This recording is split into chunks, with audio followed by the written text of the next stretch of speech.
right, y'all. Welcome back to another episode of Lawns Across America. This is the first one of 2024. Now, I know I haven't been so great about getting these podcasts out, and I think I've said that every year now for the last couple years. As you guys know, I kind of put them out whenever I get a hankering to get some information out, and got a lot of tips coming out here over the next couple of months, because sometimes there's tips that I need to actually get out to you that take a lot more explaining. They take a lot more effort to kind of go through and get through, and the podcast works great for that. But I also do a lot of interviews, and today I've got a really cool interview for you. This is a guy, his name is Steve. He goes by Solarpunk Steve. He's a young man who has started an all-electric lawn service over on the other coast of Florida, on the East Coast, and he has built pretty much everything that he uses from the ground up. Now, you'll see he's using Ego equipment, but as far as his trailer goes, the solar panels that go on top, the inverter, the battery that he uses to recharge everything, all of that has been built by him. And the way I found him is I was just scrolling through YouTube one day, and YouTube's algorithm recommended, hey, check this out. And I was like, oh, this looks pretty neat. And it's just really cool to see a young person who is, number one, as educated as he is, mostly self-taught, which you'll hear. I mean, this guy, there's that Brooks and Dunn song, you can ride, rope, hammer, and paint, do things with your hands that most men can't. That's this young man. So that's really inspiring to me. He's also got a super entrepreneurial gene in him that will come out in the interview that you'll see, and just so many really cool things. But I think it'll be inspiring to a lot of you, but also those of you who have looked into the changing landscape of lawn care. This is something I've talked about quite extensively over the last couple of years, where I see things going and how I see things progressing. He's in that. Now, he's not trying to change the world. In fact, he doesn't have any lawn care experience at all prior to starting this business. He just thought it would be something neat to try. Hey, could I do all electric lawn care? He was just curious. He's just a curious individual and decided to just go for it and start this and build something that I think is pretty special. And so even right now, when we finished the interview, which you'll hear here in a second, we went to lunch and we got to talk a little bit more, and I see a lot of potential in this young man. So I think it'll be really cool. I think it'll be inspiring to a lot of you. I think it'll also be disruptive to some of you who may be holding on to your old school ways and aren't willing to explore change. I think this will also be good for you to see what this young man is doing. So with that, let's get into my interview with Solarpunk Steve. All right, Steve, tell me a little bit about your business and how you got started. I guess give me like the 30 second or 2 minute or however long view of what you do, why, and how you got to where you are. Yeah, so I used to work as an engineer on a private yacht. I did that for about 10 years, and I got a little bit tired of it, so I wanted to try something different. And the first thing that I thought I could get into quickly was fully electric lawn care. I wanted to test out the idea of doing fully electric and doing solar powered as well. So I tow with my Tesla a solar-powered battery electric trailer that keeps all my Ego equipment at the moment inside, and I started a business that way. So let's talk about that, because when I found out that you were an engineer on a yacht, I can see how the electrical systems and everything that you learned there really kind of are very similar to what you're doing now. So is that where you got that idea? Is that where you learned? I mean, are you an electrical engineer? Do you have what's your degree in? How did you get into that? The engineering on yachts is a bit different. You end up doing virtually everything. So maintaining the main engines, which are diesel, your generators, but same as plumbing, internet, water makers, just basically a little bit of everything as an engineer on a yacht. So I was exposed to lots of different technologies and systems, and the just over the years looking at technology advance, I started thinking a lot more about electrical, about batteries, and how we're moving into that space. This was something I just kind of came up with as something I could get into quickly. You can go get one client and you can kind of grow from there. You don't have to have a storefront or something like that. Mm-hmm. I always wanted to start my own business, and this was a way to get into it quickly. And electric seems like a good way to test out whether or not clients are interested in it, whether or not the equipment is up to par to handle the operation of a full lawn care service. And so I started looking into it, and eventually I just said, all right, time to do it, because I don't see too many other people doing it, and might as well find out for myself if it would work out. Yeah, so when I watch your content, I can tell that you're very curious by nature. You seem fearless. I mean, and again, now I understand if you're working on all the systems on a boat, now I know why you're not scared to get underneath your trailer and put new leaf springs Oh, on it yeah. or whatever you did and stuff like that? I mean, there's a couple times where, I would get a phone call, and the next day I would grab my bags, hop on a plane, fly to another country, step on board a boat that's, 160 feet long, has a crew of 9 or 10 people, and you have to now be in charge of every system on board. Safety of the crew, everything. So you have to just command operation of the entire engineering system. I mean, obviously you have a captain and other crew members that might know the boat, but you're responsible for the safety of everyone there. And there's a couple times where, that situation would happen, and within a few days or even a few hours in some cases, you're sailing across the ocean. So it's just, you have to be comfortable with new things and learning as you go and solving problems as they crop up. Thinking on your feet. Are you like, do you know who Scotty is from the original Star Trek? Probably before your time. A little bit. I haven't watched too much of that, to be honest. I guess that's my next question. How old are you? I am 31 years old. Okay, so you're a young man. You're definitely got an entrepreneurial spirit, which I want to talk a little bit more about. But again, learning all of this stuff, being an engineer on a several $million yacht, did you go to school for any of this, or are you all self-taught? No, I self-taught in engineering. I did a 2-year degree and decided that I wanted to get out, travel, do some different things, try, moving around, different experiences. And one of the ones that I found that I could do quickly was getting a job on a yacht. So I initially joined up as kind of a junior member, kind of deckhand / engineer, and very quickly I fell right into the engineering side. I've always worked on things myself, fixed my own cars, helped, my dad build the house that I grew up in. Okay. We built it ourselves and just been involved in many different projects and in mechanical systems. So that came fairly natural to me. Mm-hmm. And then as I gained sea time and experience on board, I took licenses and got, courses and everything and training to help further my career. And by the time I left, I had chief engineer license through the Coast Guard. The U.S. Coast Guard is the one that issued it for American citizens.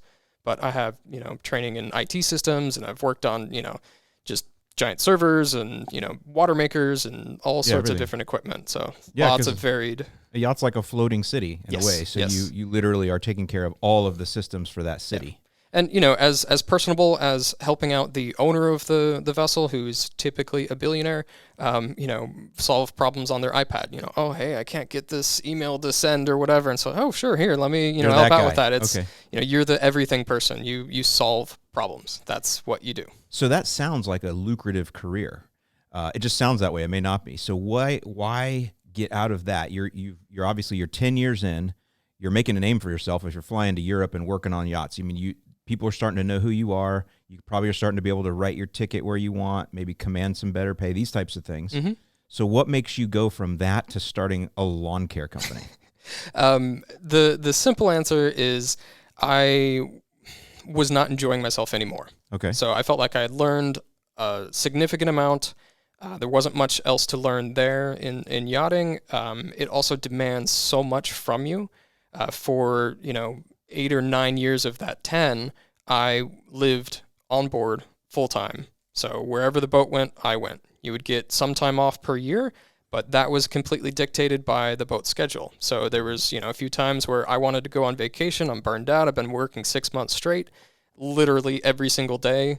And, I have a vacation planned, and then they call me, basically the day before I leave, say, hey, sorry, you can't go. We have to move the boat here. Something's come up, whatever. So you just get overworked, and you can't really have a life on shore. So you have to, basically be at the beck and call of the boat. Now, some positions later on, you can get rotation where you spend a significant time at home for your time on board. So at the end there, I had a rotation job, which was I worked basically 2 months on, and then I had 2 months off, which sounds really great. But, even the 2 months on, it was every single day, and it was about 14 hours a day. Right. So you don't stop. I don't get to go ashore somewhere and explore. You're responsible for all these systems the owners or the guests want to use everything all the time. The boat needs to move to another place, whatever it might be. You have big shipyard periods where, you're ripping apart the boat, like literally disassembling the engines that are the size of a bus and pulling them out the back door and, rebuilding everything. And it's just exhausting. Yeah, So, I could see that for sure. And a 160-foot yacht is big, but it's not when you got to live on it for 2 months. I'm assuming that Right. gets real small real fast. right. And, some of the vessels I was on were up to 240 feet long. You had 25 crew members. I shared a cabin with somebody. There's just constant just movement and noise and people and things going on. And, I wanted to try something different. I can always go back if, You can. I'm wanting to try it again, or, need to go make some more money or whatever it might be. I could go back, but for now I want to give it a good shot at starting some of my own business ideas. Lawn care is just one of them. It's just the beginning of a lot of things I want to do and have been planning on doing for a long time. So, yeah, because I'm assuming you get a lot of thinking time too while you're out there married to your job at the sea. That's Right. a lot of thinking time, and especially if you're starting to get frustrated, I can see how you start dreaming of new things. And you do have all these skills. I mean, it'd be a shame to only put them onto one thing, since you do have a myriad of skills and you're a good troubleshooter. And that's really what business is about when it's new, Right. just troubleshooting, whether it's the business side or the physical side or whatever it is. Yeah, and as hard as you work on a boat, you're always working for somebody else. Yeah. So, I would just push myself as hard as I can to get something done so that the owner can come and, have a great trip. And for them, it's a toy. It's not, Right. it's not meaningful in a grander scheme. And so for me, it was just, I can continue to work as hard as I possibly can and move up the ranks and get more money. But if I leave, I have, nothing of my own other than, Right. the experiences, the memory, and of course, any money I've saved and put away. But, how much can you put up with just for that? Yeah, well, and the key word you use there is meaningful. Yeah. And that's how are you let's see, you're not a millennial, are you a Gen Y? I think I fit into the millennial Do you? Yeah, because age group. the younger folks, and I'm Gen X, and I'm an older guy than you, but I like to say that Elon Musk is also Gen X, so I'm pretty excited about that. Yeah. But younger generations, they want to be meaningful. They don't just want to do a job and get paid well. They actually want to feel like they're a part of something bigger than themselves. Right. And I think Gen X is that way too a lot. So I can see how you had that. You're sitting there thinking, I got all these great skills and I want to do my own thing. And again, have a legacy maybe, something to pass on, Sure. something to change the world is another big thing. And so electric lawn care is definitely something interesting. The thing that was most interesting to me is that you are not, I'm going to use the word tainted. You're not tainted by being grown up in the lawn care business. So you literally didn't have, I'm sure you watched a few YouTube videos, but before you got started, what did you do to research or decide? I guess let me ask you this. Are you from Florida originally? Yes. Yeah. Born and raised. Good job, yeah, brother. Born in Florida, raised here. In Orlando? Over in Titusville. Okay. So on the Yeah. East Coast. Yeah. Yeah. So right around the Space Center. That's where my Right. dad worked when I was growing up. He worked at NASA. So Okay. worked on the shuttle program and then the unmanned rocket missions after that. But yeah, to answer your question about lawn care, no, I honestly had almost no experience in the lawn care industry. Definitely never, worked in lawn care. The lawn care equipment that I grew up using was gasoline powered, but Sure. where I grew up, we were not even in a neighborhood. So we didn't have sidewalks, we didn't have a road, so you're not edging, you don't have an HOA, nothing. It's just kind of out in the sticks, country, as yeah. you would say. Mhm. And for me, looking into it, the concept is simple. You have to mow people's yards, but there's a lot to learn with how to deal with clients, how often you need to go out, what to charge for it. So there was lots of questions I had in my head. I was comfortable with equipment. Sure. I feel very comfortable with, fixing things, solving problems, and, working on stuff. So I wasn't worried about the equipment per se. I mean, there's a chance that the electric stuff might fail on me because it's fairly new and unproven in a long-term environment.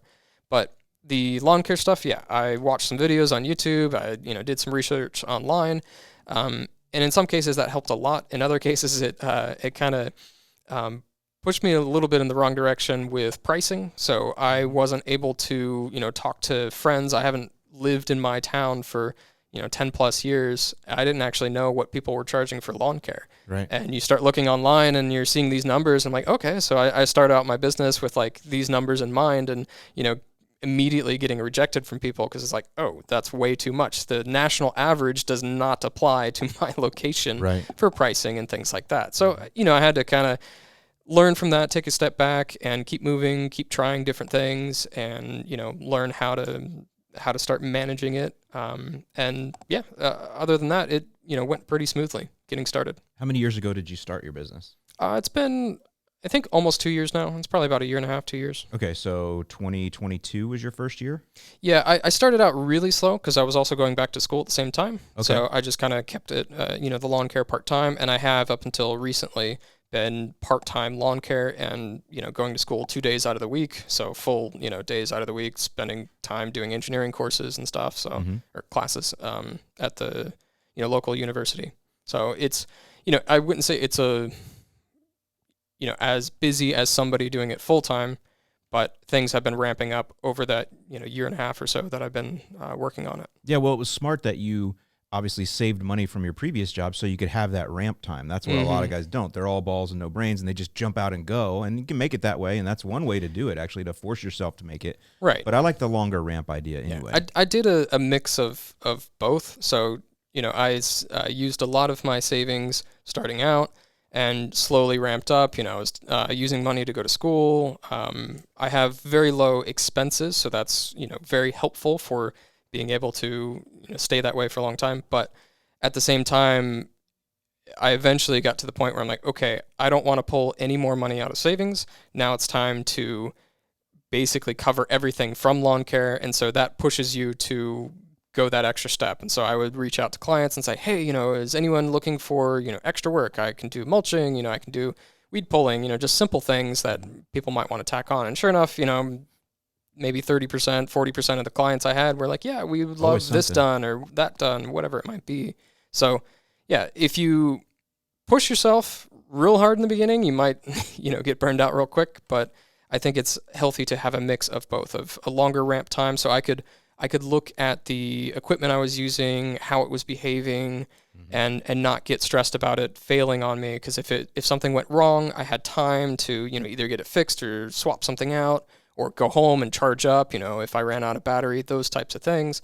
But on the other hand, pushing myself to ramp things up and sort of setting deadlines on a couple things helped a lot too. Good. So how many customers are you up to now then? So again, sort of part-time, but probably around 30. And it's all residential? Yeah, all residential. Okay, so 30 customers, residential. Yeah. And in Florida, you're not weekly mowing now, are you? No, it's bi-weekly. Okay, but you get to obviously weekly in the summer pretty quick. Yep. Okay, and so do you mind sharing your revenue or no? I say like an average. So a good average for a property is probably around $120 a month. Okay. And that's year long. So, we don't stop service in the winter here. So that price stays flat all year round. It is, yep. And then you just, Totally makes sense. Yeah. And then what are some things you've learned so far that you're doing to change or do differently? Yeah, the interesting thing with electric is, I can get started earlier in the morning. Because you're quieter? Right. There's quite a few clients of mine. I mean, this doesn't change the operations too much, but quite a few clients of mine are either night shift or they work from home, so they enjoy the quieter thing. There's some interesting sides of it too. Because you're so quiet, not a lot of people actually know you're in the neighborhood. So, traditional lawn care companies, they get a lot of traffic from people just coming out their front door. They hear them in the neighborhood. They're like, hey, can you mow my lawn too? I don't necessarily get that. So I have to look at different ways of getting clients. So early on, I pushed the Instagram a little bit and I got, quite a few clients that way. That was helpful. People saw this like new tech, the strangeness of seeing a Tesla pulling a, shiny white trailer with solar panels on top. That helped a lot to get a couple clients locally.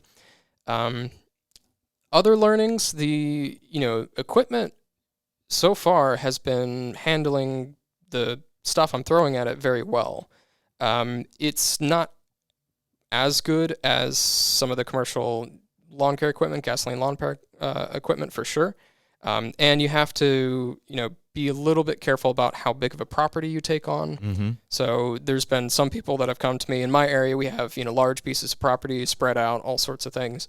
So some clients I've had to turn down just because, hey, you know what? I can't go mow 5 acres or, even 2 acres or something. I want to keep smaller properties, denser yards, denser neighborhoods for the equipment.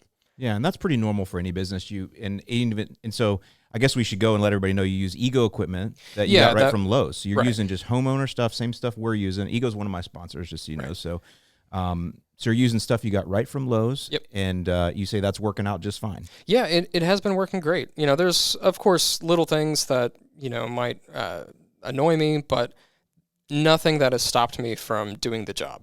Mm-hmm. One example is the handheld blower, the 765 CFM one. Yep. That one was great, and that's what I use for the majority of the time starting my business. But in the hot summer days in Florida, I might have a property where I've got a corner lot and, the sidewalk's right there. So there's a lot of blowing the sand and clippings back onto the lawn. Well, after about 10 minutes, it would just shut off. Because you got that turbo button pushed the whole time. No, not even. I know, but I wouldn't because back then I didn't have battery storage and solar in the trailer, so I had to conserve a little bit more what I was doing. But it'll shut off not because of the battery, but because the motor inside of it overheats. Okay. And so you would have to give it 30 seconds or so, and then it would start up again, but it'll only run for maybe a minute after that, and then it'll shut off again. And so just a very annoying little thing. It's I don't have the money to go out and buy another, big blower or whatever at that time. So, this thing, I'm just sitting there waiting for it to work again so that I can keep blowing off the yard. Sure. And, little things like that. Which you have a commercial backpack now, right? I do now, yes. Is that better? Yes, much, much better. I use it pretty much exclusively now, just because it's so much nicer. The power is there, the battery life is there when you're using 2 battery packs on it. So I want to get into the solar part in a second, but have you seen that they have commercial Ego equipment out now? I saw a little bit just through some random videos on YouTube about their equipment. I noticed it said something about starting production or looking to sell in 2025. Is that They're available correct? now. You can They get are? them at Okay. John Deere or John Deere dealers sell them. They have a partnership there. Yeah. So just something to think about. I've used the commercial equipment, and it's mainly made to get beat up more, and then there are some swappable components. The thing about the stuff you have now, if the trimmer head breaks, you have the Line IQ. If the trimmer head goes, and it's not, you're using it more than a homeowner would, so eventually it's going to wear out. You can't replace that head, but with the commercial stuff, it's a fully replaceable head. So that's the idea. It's that. Same batteries though. Yeah, when I was first looking, the Ego stuff specifically, they had a couple commercial string trimmers and things like that, but they all required you to use the backpack, the big 1.2 kilowatt hour backpack with the link, and it wasn't cross compatible with the homeowner stuff. Right. So I'm looking at it, I'm like, hey, I don't even know if this will work. I don't want to go spend $800 on a string trimmer and not be able to use something that I could go pick up at Lowe's at the same time with a battery. So it was just easier for me to start out, since I knew I wouldn't be taking on tons of properties right away, just to grab the stuff from Lowe's. It's I can get it today. I can go, start the business and see how things go. And you're good to go. And you save money, as you alluded to in one of your videos. You got an Ego zero turn that's $6,500, $7,500 when you got your extra batteries. Yeah, and 65. And then now you could go buy the Toro battery mower or even a Greenworks. They're $20,000, $25,000. And I've always wondered, could I wear out 4 Ego mowers by the time I bought one of the big $25,000 grandstands? I'm thinking I could. I'm thinking I could get 4 Ego zero turns, homeowner zero turns, to last longer than one of their $25,000 units. Just my opinion. I mean, quite possibly. One of those, a counterpoint to that is, what is your business now? Are you currently running a lawn care business with a bunch of properties, and to you buying a piece of equipment, a commercial piece of equipment might work in your favor because you already have the properties. If you're using a little Ego lawnmower, I think it's great for a solo operator. I think it's great in a lot of ways. It probably outperforms the people's expectations, but it's also has its limitations. You can't mow nearly as much as you need to. The cut quality sometimes isn't what I would hope for. On the walk behinds, for sure, yeah. Right. So it's, I think it just depends on the situation the person's in, what they're looking at doing. A commercial electric lawn care piece of equipment for $25,000 to $34,000, some of them, might make a lot of sense. For me, that didn't make a lot of sense. Right, because you're still, like you said, you don't have the clients already to justify the spend. So no, and it was, starting out an experiment. Hey, is this even going to work? And if it doesn't work, or if I hate it, or I want to do something different, what am I going to do with a $30,000 electric lawnmower? Right. Whereas the Ego one, I could sell it on, Facebook Easily. Marketplace or something. Yeah. So I want to get into really now what makes it unique, because there are other people using Ego equipment. Yeah, out on the absolutely. road. Or just electric equipment in general. Yeah. Right. Not many though. I'll tell you the one thing I've noticed over the years is, like, if I go on a Saturday and I go into any neighborhood where I live or where you live, and I look at the homeowners that are doing their own lawns, that a lot of them have battery equipment. Oh, absolutely. Ryobi, Ego, Toro, whatever it is. It's been adopted in the homeowner space for well over a decade or more. And I was one of the guys that started with electric years ago when it was terrible. And I was like, I'll never go back to this, but I finally did. But I have never, not one time, I've seen you on YouTube, but not one time have I been out. And I travel a lot. I always look at landscape setups because I'm just curious. Never seen battery equipment on a professional trailer ever. Do you ever run into anyone else in your area that is running electric? So there's actually one that I know of. The guy that owns the business, he has some electric lawn care equipment. I think he has the Ego push mower, and then he's got like a Ryobi riding mower on a trailer. But he also does a lot of other things, so it's kind of handyman / grass painting and palm tree painting and other little of this and that. Yeah. Okay. So that, and then I've been sent one photo of someone towing a small utility trailer with a Tesla Model Y, so same as me, and they have a Ego zero turn on the back, and they're going around mowing people's lawns. And then a couple of people since I've posted my video, have either called me, emailed me, texted me, whatever, and either shown me photos or videos of their setups. And so a couple of other people are using either fully electric or electric in their systems, but I'm with you. I looked a lot out there when I was doing research, and mind you, this was, year and a half, 2 years ago. So I didn't see much of that anywhere. And the couple of videos I found on YouTube were, pretty minimal in details on, what the person was doing with it. Right, because that's the nice thing about you is you're actually putting it out there. And it looks like your videos, you have a lot filmed from the past, and you just kind of put the stuff out as you get time or as you feel like it's appropriate. Yeah, and initially my thought was, hey, I want to film it from the beginning and show people the journey that I'm taking to figure this out. And so I filmed a lot, but, different things came up, school, physical health, all sorts of things just got in the way of me sitting down and editing and getting over that hurdle of posting a video. And then eventually I finally got to that point, and now I've sort of been working backwards a little bit to try and bring some of that old footage of, hey, these are the different things I did to get started and how I built the stuff, those types of things. So I'm still working on, the video for how I built the trailer. So, installing the solar panels, the battery, wiring it all up, connecting everything. That video, it's a lot of footage, so it takes a lot of time to go through, and I've been trying to get the ball rolling a little bit on just videos in general, to catch up with the demand that is out there actually. Well, in the end, I'll tell you what I think what I think a gold mine you're sitting on. But I want to talk with that. But I want to talk a little bit more because you're actually not just an electric lawn care service. You're an autonomous. That's kind of how I look at it. In other words, to charge your equipment, you don't need to plug into shore power or house power, right? You can. I can, and but you don't have to. So tell them about basically go over your setup a little bit, just in general. And I'll put some, if you don't mind, I'll take some screen grabs from your videos as you talk and put some stuff up. Absolutely, yeah. Okay. I'm happy to show people.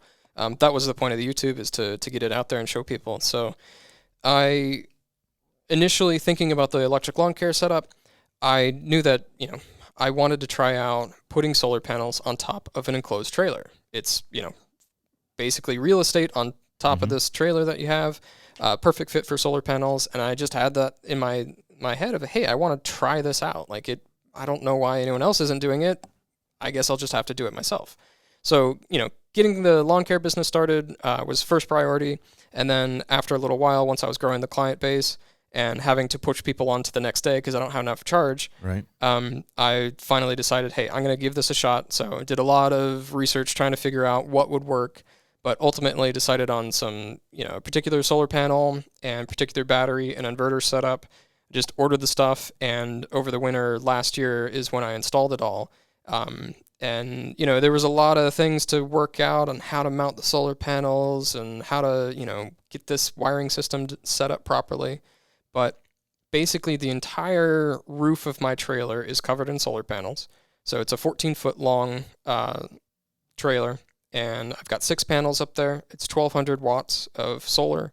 And then I have an inverter from EG4, and that takes that solar panel, puts it into a battery, which the battery is a 5 kilowatt hour storage battery from EG4 as well.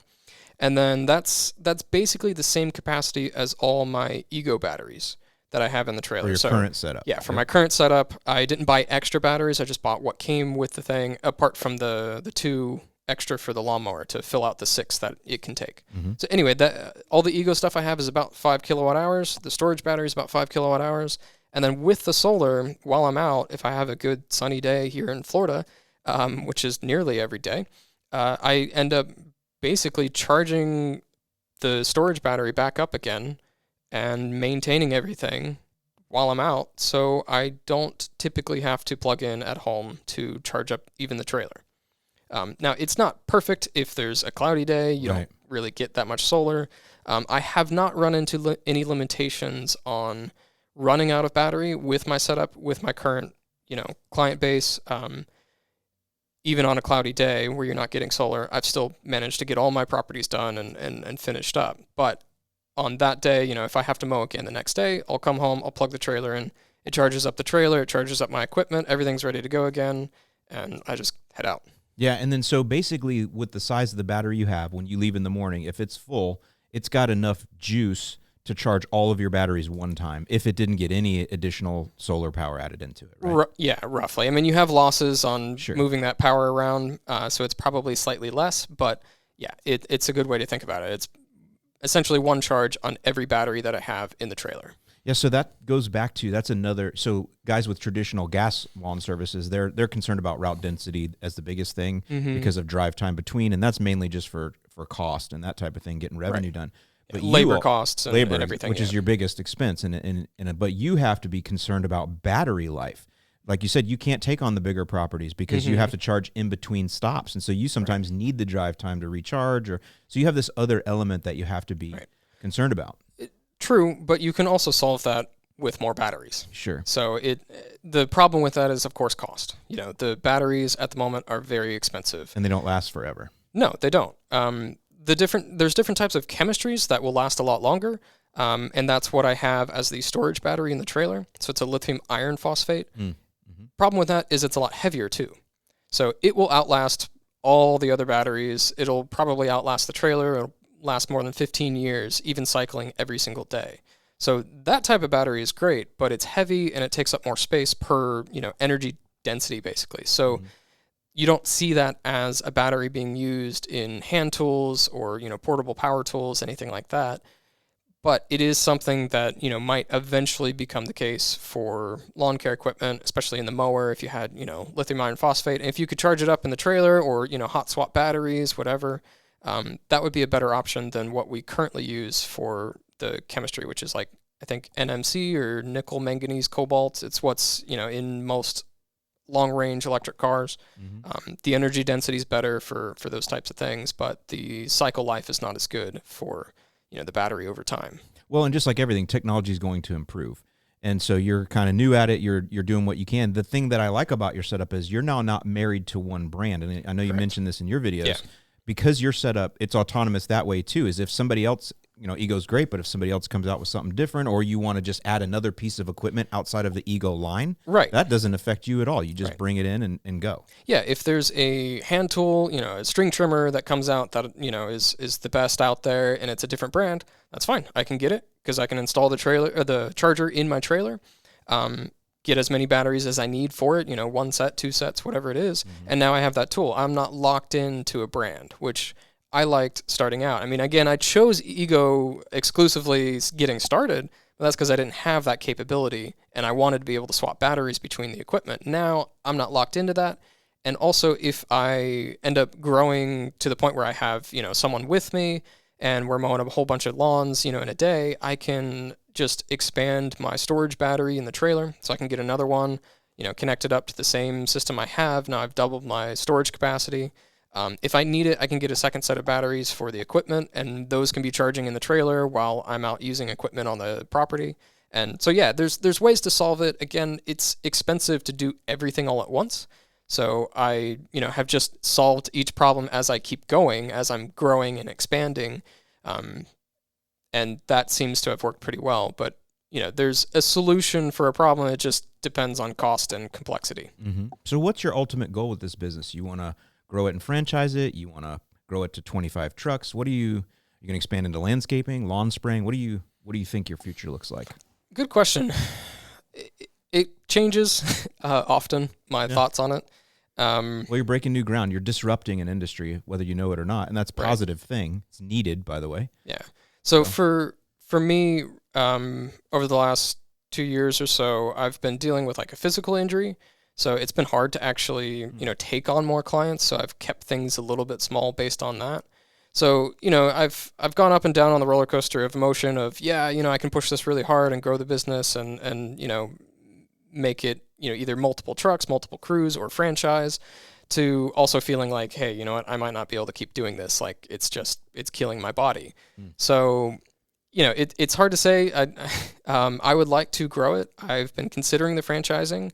But there's some other things too that I might get into, which is actually possibly building the trailers for other lawn care services. So I have that, capability at my house. I built a giant shop. So I'm looking into building the next trailer for my own business, testing it out, using what I learned on the first one, and, making it a whole lot better, more polished product, more professional product, integrating some things that, I think would be really good, and then potentially looking for clients to, customers that might want one. And the nice thing about that is it's not necessarily locked into lawn care.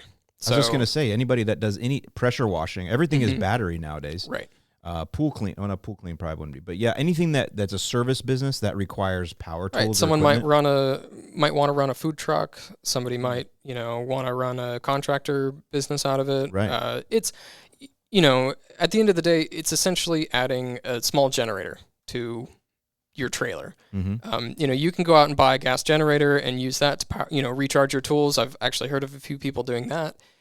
You can use a generator in your contractor business or a food truck business. That's what we use. But, things are changing. People are looking at different ways to do this. I've heard of a couple cases where, someone started a food truck and they went full battery, full solar, and they're actually able to get into places that a normal food truck can't. They can go inside a building. Right. And so they can be inside a convention center and selling food or whatever. I mean, there's a potential for an outlet somewhere too, but it just opens up some doors that you don't know about. For me, I use it as marketing in my business of, hey, look, it's powered by solar on the trailer while at your property. Like, it's just a matter of fact type of thing. I'm not pushing the, hey, this is cleaner, this is, good for the environment. That's not my interest right now, pushing that narrative, because I don't want to scare people away from the idea of it. It's just, this is what I'm doing. If you like it, that's cool. But most people are just interested in, everything being quiet. Sure, I would think so. Like you mentioned, people work from home now, especially after the pandemic. A lot more people are at home. Yeah. And it is true. The blowers and stuff are really loud. And so right outside someone's window when they're on a Zoom call, I can see how this would be a selling point. I have a friend that has an electric lawn service in North Carolina, and he works in a resort town up there, and he's quiet for that reason, because people are on vacation, they sleep in and stuff. Right. So he can come in and do it a lot quieter. So I think that's really the big selling point right now. It needs to be a better service for the customer, the client. It also needs to be a better user experience for the professional too. It's it's hard to be convinced to go fully electric if you're having to, fight with it all the time, if it doesn't perform as well, if you're having to spend a ton of money on batteries. That's not a good way to convince people to switch. But if it's ultimately better for the client, that's what they want. They want quiet. They don't want to hear it from their neighbor or their own lawn service.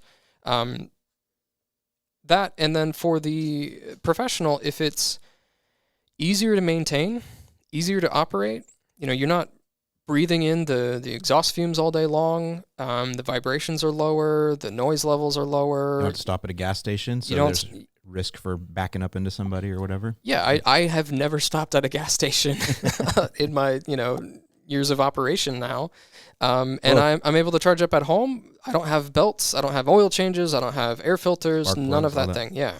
The other thing is an F-150 right now is about 85 grand, and a Tesla is what, 45 grand for the one you have? It's even cheaper now. Is it really? Well, because you got the federal tax credit for it. So you can get like $7,500 off. You can get like a Model Y long range for somewhere in the low 40s or high 30s or something. Yeah, and you do get the cool factor. I'm sure that people stare just because it's so they don't see Tesla's pulling anything. And I did see where somebody from Tesla reached out to you, right? About Cybertrucks. Yeah. What's going on with that, man? That's a that was an interesting one. They have to be interested in that.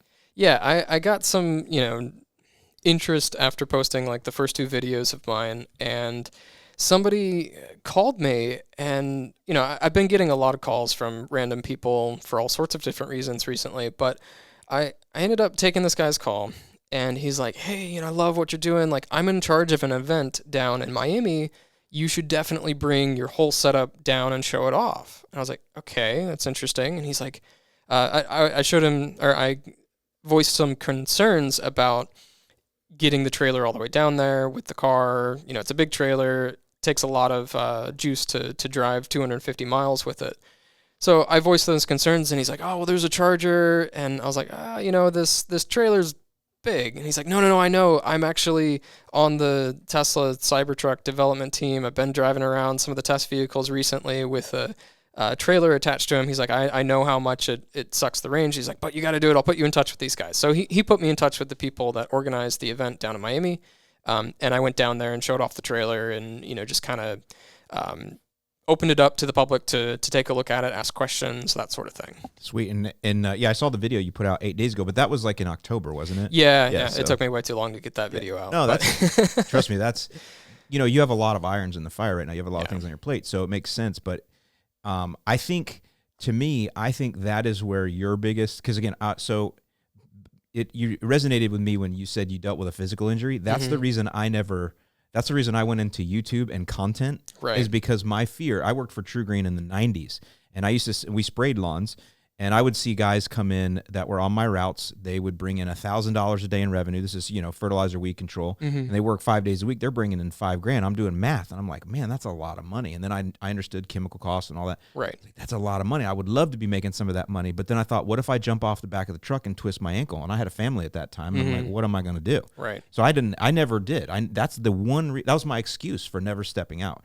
So I totally understand that. But I think I'm now that we're talking, I think the building of the trailers is big, but I think you have a huge content opportunity because the whole genre of, and I don't know anything about electrical stuff. I'm a monkey when it comes to that, but I watch channels like AVE and Electro Boom and some of these other ones where they're guys just doing the kind of stuff you do, building cool things and tinkering. Right.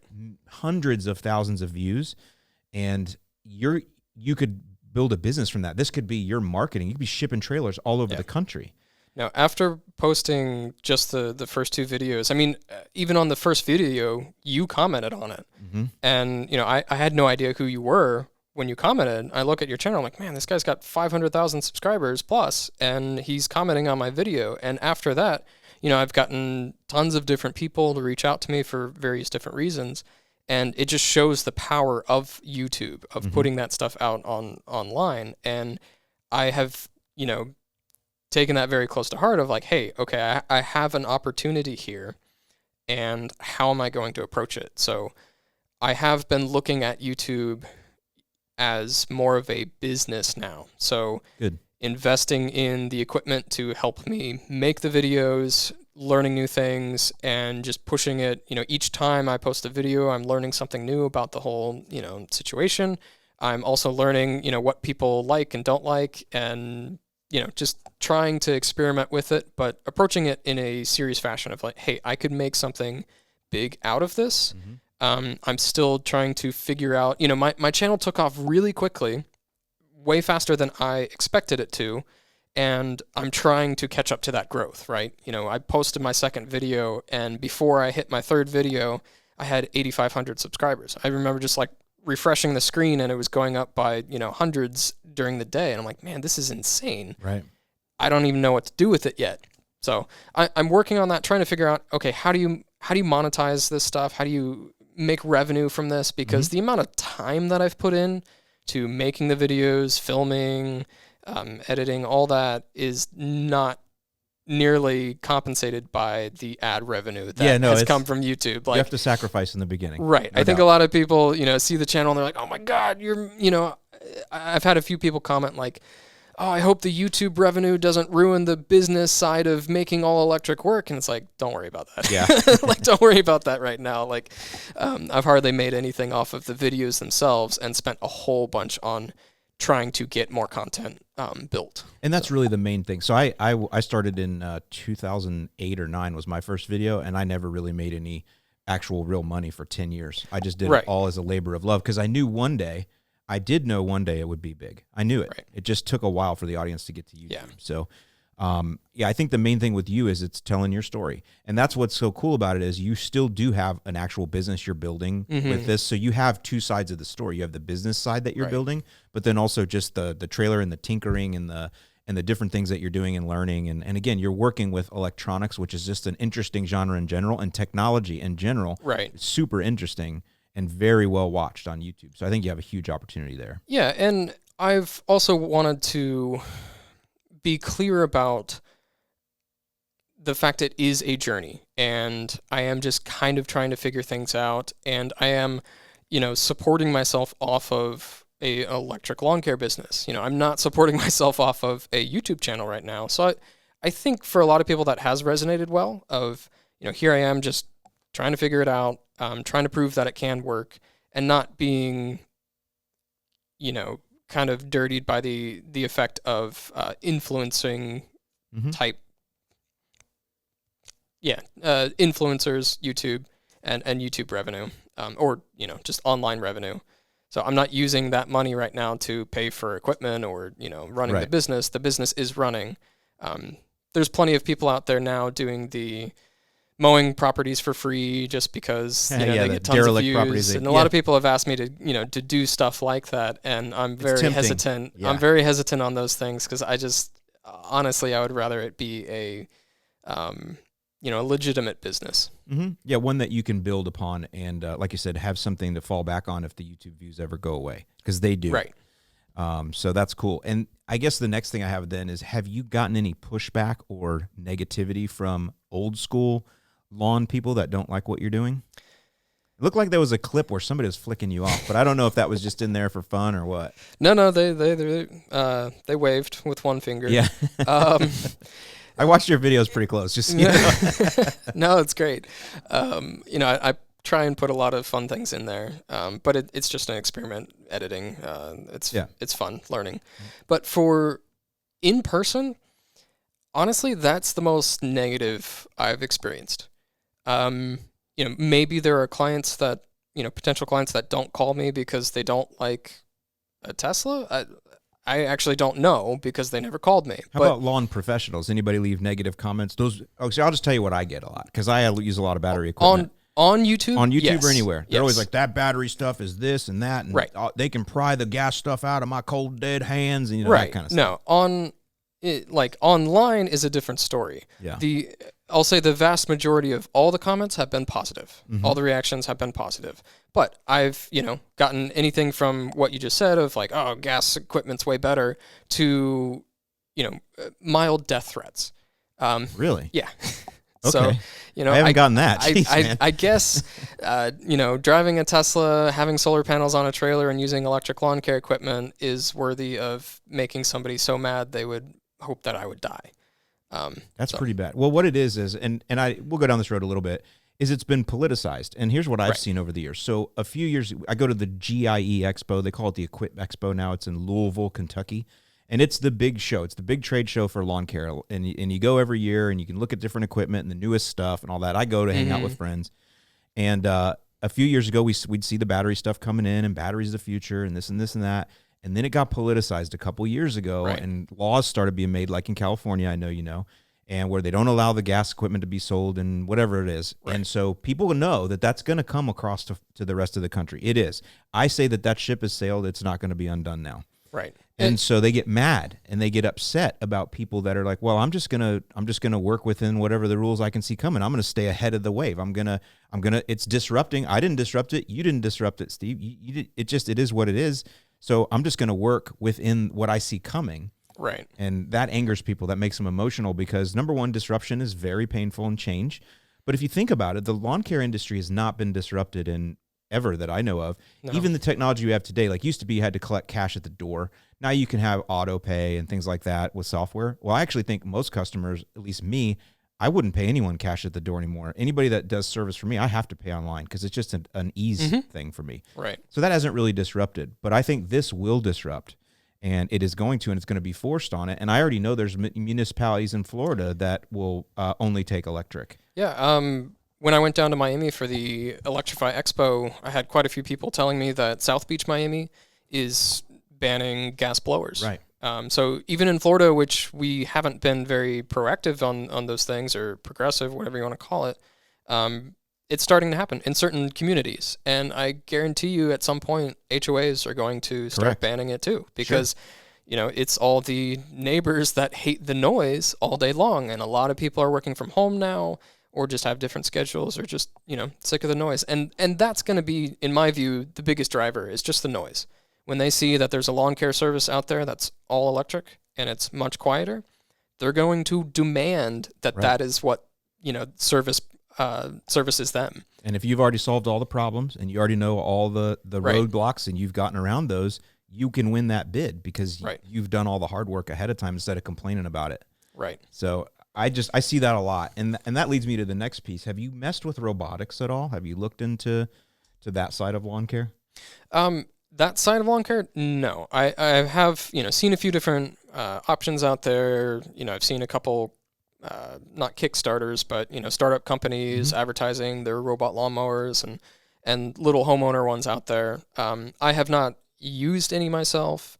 The way I think about it right now is especially in my area where I started my business, it's not ready for, people are not ready for that. Part of that is just like the low income area that I'm in. Okay. But at the same time, in Florida, it's a big challenge. We have grass that grows really fast, really tall during the summers. And, even my equipment can struggle to get through a lot of it. Right. So, a lot of the readily available robot mowers out there can't cut through that thick of grass or that tall of grass. Their height settings don't even go nearly high enough to do it properly. So for me, I'm keeping an eye on it. I'm thinking about it, but I'm not ready to go out and buy them and start installing them on clients' properties. Yeah, so you're right. The St. Augustine grass there, I haven't found one that'll mow St. Augustine. We're trying we've been doing tests. Yeah. And that's mostly what I have. Do you have mostly Bahia grass where you are, or do you have St. Augustine? Or a little bit of everything? It's a little of everything. A couple, are really nice. St. Augustine, most is just a mix of weeds and whatever grows in. Yep. Yeah. That's pretty typical of Florida. The reason I ask about the robotics is because I think that's where things are going to go. The robotics is not even close yet. It's not there, but eventually it will be. And I see the way that electric lawn service is going to go is where a guy like you will have multiple robotic mowers on your clients' properties that you've actually leased to them, almost like a cell phone. So when you go now to buy a cell phone, they're like, you want to make payments of $39.99 a month, or you want to pay the $1,000 now? Well, that's how the robot will be. And then you go and service the robot by either changing the blades or cleaning it once a week. And then you still have to weed whack. Right now they can't weed whack. So. You have to edge, weed whack, blow. Yeah. But you can see how that trim. cuts down on your labor. Absolutely. Now you have the customer buying the mower, right? So a different business model all around. So that's where I was just wondering if you'd explored that yet, because I think that's going to be there, but that's probably 6 or 7 years off still to be a viable business model.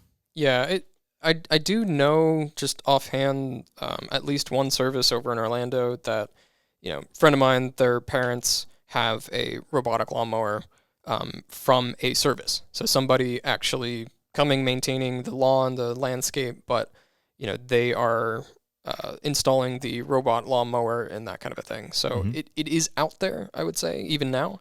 But I'm with you. It's going to take a little while longer before we're ready for that. I mean, some of the properties out there are so complex that it would be very tricky to have a robot mow that property and take care of that property.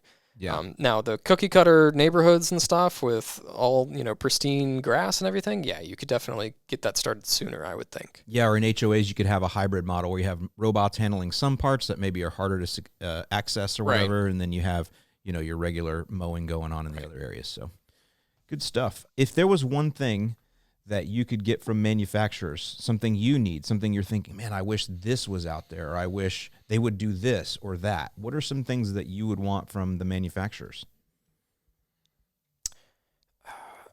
I wouldn't necessarily think in terms of one product, but maybe rethinking how you approach electric.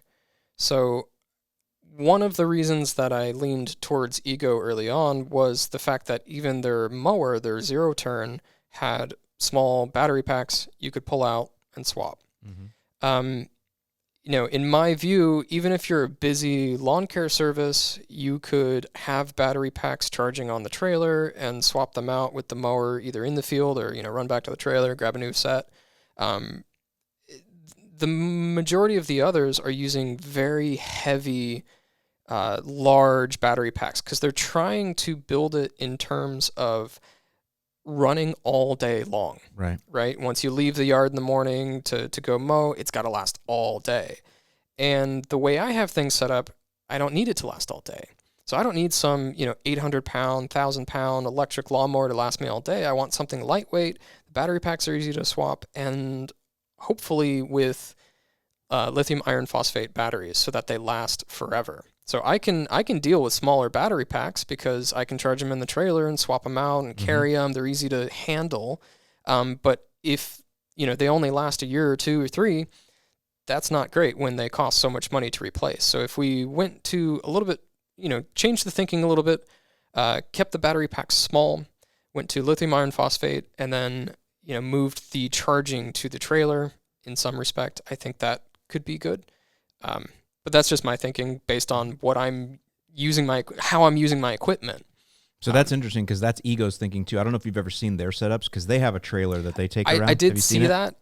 Yeah. And, I chuckled a little bit because it is similar to what I'm doing by having, storage on board and charge up the big stuff. battery wall. Yeah. But I also laughed just thinking about the cost of all those batteries sitting in there. Sure. If you're buying proper Ego batteries, my 10 amp hour ones are about $500.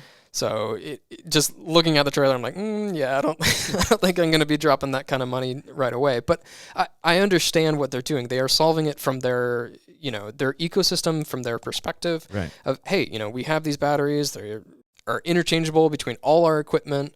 And part of the problem is people, trying to run a lawn care business with it. You have to then take them home and charge them all up at, on different chargers, and you have 50 cords plugged in. I like their system. It's very, very simple. You plug in one cord and, all those batteries can charge up overnight because it just daisy chains between them, which is great. And it's modular, so you don't have to buy the $100,000 in batteries to start. You can. No. It's kind of like you're right. It is what you have. Right, yeah. But at the same time, you're stuck with Ego. At that point, you're if you're putting in 20 grand, 30 grand, 100 grand of batteries for a large system, you're sort of stuck with Ego, and you better hope that they continue to innovate and continue to be around and have stuff available for you. But with a different battery system or batteries that are interchangeable between different equipment, you're not locked in. Well, and so that's where you are actually. So I think you're making the case for your business model, which I like, which is we build the trailer and you use it for whatever you want. It's not locked in. Right. It does the same thing. Right. but it's not locked into one brand. Right. If I demonstrated in one of my videos, it's like, hey, I can run an air compressor out of this thing. Yeah, you did. You had all your DeWalt. You had like a freaking table saw and all kinds of stuff going. Yeah.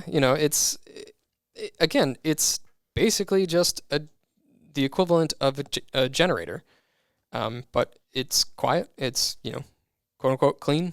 And if I park it over the weekend, it just charges itself up. I don't have to. Well, now that I'm thinking about it, there's so many places where it would be great to have portable power of that magnitude. Mm-hmm. Like you're saying, I like the food truck idea, but even different festivals and things where you're out in the middle of nowhere and people need to plug in and charge devices or do things. You could even take your trailer and be the plug-in for everyone else's trailer. I mean, there's a lot of things you could do with that when you have that much portable power. Right. And being realistic, though, there are limitations. Batteries are expensive, they're heavy, they take up a lot of space. So depending on how much power you need for whatever system you're trying to run, or if you're trying to take it to, like you said, a festival and power a bunch of people's devices or trailers or whatever, you would need a large battery pack. And that means a lot of weight and all that kind of thing. So, it's not like it's completely ready for every scenario out there right now. Right. But there's so many things you can do with it. There's so much scalability you have at the moment, even that, you could find many, many applications for it. So before we close up here, what would you say, since taking on this journey a couple years ago, what's the biggest lesson you've learned? Or what advice would you give to somebody that's like you, a young guy says, man, I can do this. They're listening to you right now. They've watched your videos like, I want to do that. What advice would you give them? I think the best advice I could give is be okay with making mistakes, trying something and, it not working out. There was plenty of times where, I stressed over, how much do I charge this person for this service or, all sorts of different things and, made mistakes for sure. I continue to make mistakes, but it's what you do with that knowledge. So try something out. If it doesn't work, try something different. Make decisions quickly, and move forward as fast as you can by making lots of decisions. Don't get caught up on trying to make the perfect decision going forward. That's exactly what you did on a yacht too, isn't it? Yeah, pretty much. Thinking on the fly. There's you have to be very self-reliant in those situations. There's many times where you're out in the middle of the ocean, you have no support, you gotta try something. Balls of steel. Just go for it. Good stuff. Where can folks reach out to you? Because I'm sure that there's going to be people that hear this and they're inspired. So where would you like people to reach out to you at? The best place at the moment is my YouTube channel. So Solarpunk Steve, just at Solarpunk Steve. I'm also on X, and I have a website as well, solarpunksteve.com. So if they want to link to any of my social media channels or YouTube videos, solarpunksteve.com is good. Awesome. Thank you a lot for coming in today. I appreciate it. Thank you so much. It was great. It's been an interesting ride so far, and I'm excited for more stuff to come. Awesome. All right, y'all. So there you go. I hope you enjoyed that. Like I said, it was very inspiring to me. The one reason that I choose people to interview is normally because it's something that I want to learn about. I want to learn more about them, what makes them tick, how do they think, what are their plans, their goals, where are they going, because that can always inspire me as well. And so Steve is definitely one of those kinds of guys, and I'm going to follow him along and see how he does. He's got a lot of different ways he could go with this business, which we kind of talked about, as you kind of heard in the interview. So that's one of the cool things about being on the cutting edge and being one of the first to do something like this. You never know what's going to come out of it. He's in lawn care right now, but we never know. You never know. He never knows where that actually might go. And so that's where that kind of reminds me of my story a little bit. When I first started YouTube, I think my first video was 2009 or so.